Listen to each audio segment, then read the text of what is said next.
Rais wa Ukraine Volodymyr Zelensky anasema kwamba Putin amekusanya idadi ya wanajeshi 50,000 kumvamia katika eneo la Sumi kabla ya mashambulizi makubwa yaliyopangwa. Rais huyo wa Ukraine yupo nchini Ujerumani na amekutana na kansela wa Ujerumani Friedrich Merz. Wamekutana kwa ajili ya mkutano wa dharura mjini Berlin. Zelensky amesema vikosi vikubwa na vikali vya Urusi hivi sasa viko mbele ya Kursk ili kuwaondoa wanajeshi wetu katika eneo hilo na kuandaa mashambulizi dhidi ya eneo la Sumi. Zelensky amesema serikali ya Kiev ilichukua hatua za kuizuia Urusi kufanya mashambulizi makubwa katika eneo linalopakana na eneo la Urusi la Kursk, ambako wanajeshi wa Ukraine waliteka eneo hilo kwa kushtukiza mwezi Agosti mwaka uliopita kwa kutumia ndege zisizokuwa na rubani na silaha nzito za magharibi. Hata hivyo, wakati huu rais huyo wa Ukraine anasema Urusi imetuma wanajeshi 50,000 na ni wanajeshi wa ngazi za juu wakiwa na silaha nzito. Mpango wao ni kufanya mashambulizi mazito kama aliyofanyika siku 3 zilizopita. Friedrich Merz, kansela wa Ujerumani, amempokea Zelensky mjini Berlin, huku kukiwa na matarajio kwamba atatangaza mipango mipya ya kuisaidia Ukraine. Merz alimkaribisha Zelensky kwa heshima za kijeshi katika jengo la kansela katika mji mkuu wa Ujerumani. Ziara hiyo italenga kuendelea kuunga mkono Ujerumani pamoja na juhudi za kuleta usitishaji wa vita katika mzozo huo uliodumu kwa miaka 3. Msemaji wa serikali Stefan Cornelius alisema Berlin ni mmoja wa uungaji mkono wakuu wa Kiev, mmoja kati ya viongozi ambao wakati huu hata wanapoingia madarakani wanathamini juu ya uwepo wa Ukraine ambayo ipo katika hatari ya kupigwa kila wakati na Urusi.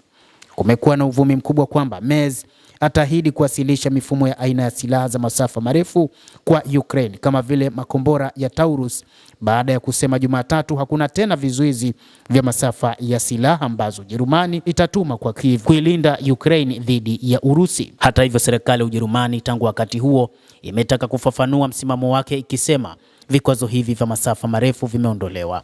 Merz anatarajiwa kumpa mwenzake wa Ukraine kitita cha mabilioni ya euro, ikiwa ni pamoja na uwezo wa ziada wa ulinzi wa anga, silaha zaidi na misaada ya kifedha ambayo Ukraine inaweza kununua zana za kijeshi za Marekani.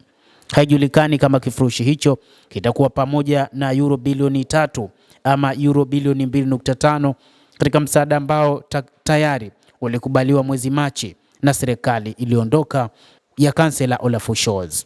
Pia kuna matarajio kwamba mbinu ya muda mrefu ya kusaidia Ukraine itapitishwa. Hii pengine itajumuisha Berlin kuipatia Ukraine vipengele vya kiufundi vinavyohitaji kujenga na kudumisha silaha zake za masafa marefu, zikiwemo roketi na makombora ya kusafiri. Hii itaiwezesha Kiev kujilinda kwa ufanisi zaidi bila Berlin kuwa na wasiwasi kuhusu kupachikwa jina la Warmonger.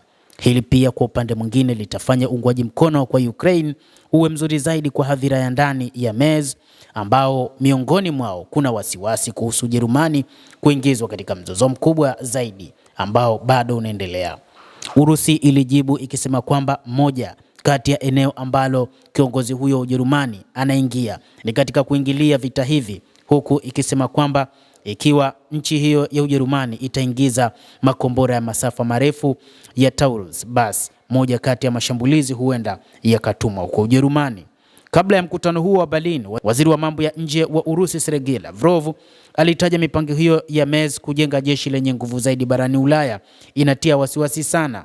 Akizungumza katika mkutano wa usalama mjini Moscow, Lavrov alisema tangazo hilo linakumbusha vipindi vya karne iliyopita ambapo Ujerumani ilikuwa nchi inayoongoza kwa jeshi mara 2 na jinsi hali ilivyoleta matatizo. Lakini amesema kwamba Wajerumani ambao wanajitapa kujiandaa kwa mapambano waingie na waisaidie Ukraine, Urusi tajibu vikali, anasema Lavrov. Endelea kuwa nasi mtazamaji, na usisahau kulike, kucomment na kusubscribe channel yetu hii. Naitwa Adam Hussein.